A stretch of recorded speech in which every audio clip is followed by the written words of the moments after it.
everybody, welcome to Big Balls Fantasy Football, the only show with powerful picks, sexy super fans, and that's really fun. I'm your host, big-time Bears fan, Greg Reifsteck.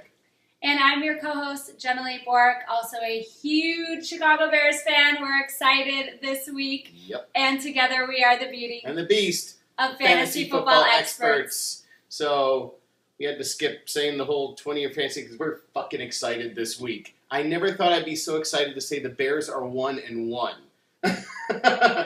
It was an amazing, incredible game. We were watching together, and I was going crazy. We were watching it right here at the Big Balls Fantasy Football Studios in beautiful downtown Burbank. And the first half of the game, we were both sitting here with our head in our hands, just like every Bear fan going, oh shit, this just isn't going to go well. Then, what happens in the second half? Well, they turned it around completely right before halftime. Brandon Marshall got a touchdown, so it was 0-17. We had a blocked punt. Yep. Our first punt was blocked. It set San Francisco up 1st and goal. They scored a touchdown, so it was just like, from there, I told Greg, I'm like, there's really nothing else that can go wrong at this point. It can't get much worse. So there we are sitting 0-17. And, Brandon Marshall scored a touchdown right before the half. So we were 7-17, and I think that pumped up the entire team to just see some points on the board. Oh, yeah. And, then we end up getting tons and tons of production out of him, which you're going to talk about in a second. But Mr. Cutler woke up, listened, somehow got his head out of his ass. We had the good Cuddy. We had good Cuddy in the second half. We had okay Cuddy in the first half. We had really good Cuddy in the second half. Final numbers across the board, 23 for 34, 176 yards. Not great fantasy-wise, but then when you throw 4 touchdowns on top of that. And 0 interceptions. And no picks. He broke the ratio this week. He's even for the season for you on the...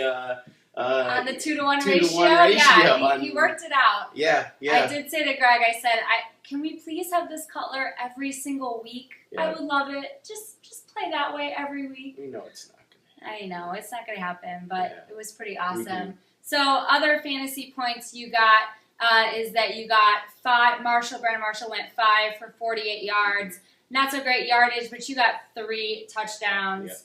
Yeah. He went mental. Alshon, obviously with that hamstring, you could tell he was gimpy. He couldn't really excel like he normally does and get downfield. So he only went 3 for 47 yards. No touchdowns for him. Martellus Bennett, though, tight end, had a touchdown and some good yardage. I know I got 15 points out of him. I stuck him in there. I think the difference you have is skill sets between these two receivers. You have Alshon Jeffrey, who does need the burst. He needs to break away from the cornerback or whoever's defending him and just get some distance. He needs some space. Whereas B. Marsh, as you noticed on a lot of those touchdowns, very close with the defender. And he just did some acrobatic shit. We had what's this? What am I doing an impression of? Awesome one-handed catch. The awesome one-handed catch. What really sucked is I'm watching the Sports Center, the top 10 plays of the week after Monday Night Football last night, and all of a sudden it says number 3, and it shows B. Marsh. I'm like, number 3? Who beat him? There were 2 other there was the one-handed catch, and then there was the bobbled, crazy catch by somebody else, and we're like, people are looking at each other going, damn, somebody did better than B. Marsh. We thought that was like it, you know? Yeah, it was an exciting weekend football altogether. But it was an incredible game. The Bears have not won in San Francisco since 1985. Yeah. How old were you in 85? I was being born. So I have not seen the Bears win a game in San Francisco. And, awesome. I think they've outscored us something like 295 points to like 90 or something over all those years if you add it up. So it was just amazing. Another awesome thing was to see our defense come together a lot more. Yes. They definitely didn't allow as many points. They got turnovers. Conti had an interception. And our rookie, what's up, Rook? Got 2 interceptions. Kyle Fuller.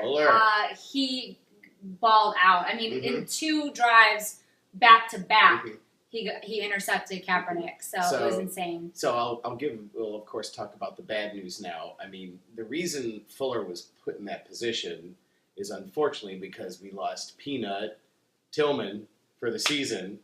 It was the same injury he had before, right? It was repeat injury. Yeah, it was a torn tricep, the same exact tricep that held him out the last 7 games of last season. Yeah, so Peanut, I know he tweeted, he's like, this isn't the end of me, but, I hope at least he does come back to the Bears. I hope he at least ends as a Bear, put him into the Ring of Honor. He's been a fucking warrior for us, but, I mean, it's strange. That's what put Fuller into that position to make those catches, so. Yeah, and strange twist of fate. Great for us that our first rounder, is producing the second game of the season. Sad that he was put in that position, obviously. Peanut, we love you. Yep. You've done so much for the Bears as a player and the city. I mean, he's like one of the best football guys out there. This gives us another excuse to show you in the Peanut picture, so that's good. Very true. It is. Pop it right up. There it goes. See, there we go. But, it's just, I do think he has to start thinking, though. Yeah, this is he's 34 years old. This might be the end of the road because he's only on a 1-year contract with the Bears now. And, I have to say, I don't think they're going to sign him again for another year after. I mean, you didn't even get 2 full games out of him. No. He missed so much time last year. No, he's getting guaranteed money off of our salary cap. Yeah, and another team that would be taking a huge risk to sign someone that old coming off of, back-to-back injury years. So it's sad. Unfortunately, what is sad, there are some teams that will take that risk. There are many desperate teams that have worse defenses than ours. But, hey, Mel Tucker, you bought yourself another week, okay? Chris Conte, though, he got a little banged up, too. He did. He had a shoulder injury, so we're not really sure if he's going to play. Ratliff did have a concussion as well. He came out of the game, so he's going through those concussion protocols. So it's just right now we're a little gimpy still I'd say on both sides of the ball. I know that they've done some roster moves and stuff, so we'll just have to wait to see. At least the players have an extra day to heal. We don't play till Monday night. Yeah. Big deal. It was a damn statement game. This is a statement for our season. We come out, we look like crap against the Bills, and now finally, we didn't just do it against a small team. That's right. Niners. Niners. Die, Niners. She's Die, excited. Niners. Die, She's Niners. excited. We beat the Niners on a national game, which was huge. We were all over the national stations. It was just great coverage for us. We get to go in sailing into Monday Night Football against the Jets. Tough defense. We can't count them out on that. And, I mean, Geno Smith has been doing pretty good. So, he's been connecting with Decker. It's going to be yet again against the Bills. We can't just look beyond it. It's not a joke. Oh, not at all. Jets defense is playing awesome. It's another away game for us. So, we continue this little road trip, you can say, that the Bears are on. And it's another primetime game. So, we looked good. Well, we came back and won, so we looked good enough against. It's a miracle game. San They call it a miracle game in prime time. But the world, the entire world's going to be watching. Did I hit all the buzzwords? Statement game, miracle game. I think I got them all. It's one that I will not forget for sure. No. Fantastic game. Sorry, Tinhorn, we didn't get to watch it there, but hey, we actually wanted to hear what was going on. So, anyway, a lot happened, as she said, in the NFL this week. The big thing was injuries. We are going to come back, and we are going to have injury insanity.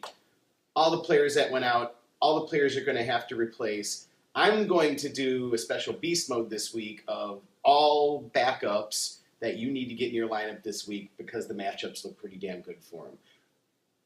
Gonna be good. Yeah. Real men? Any preview on your real men? No preview on my real men. I'm just gonna surprise you guys with it. But I do have a don't start. Uh-huh. So I have See? someone that you There's should. the tease. There's the tease. You should keep on your There's the bench. tease. All right, we'll be back.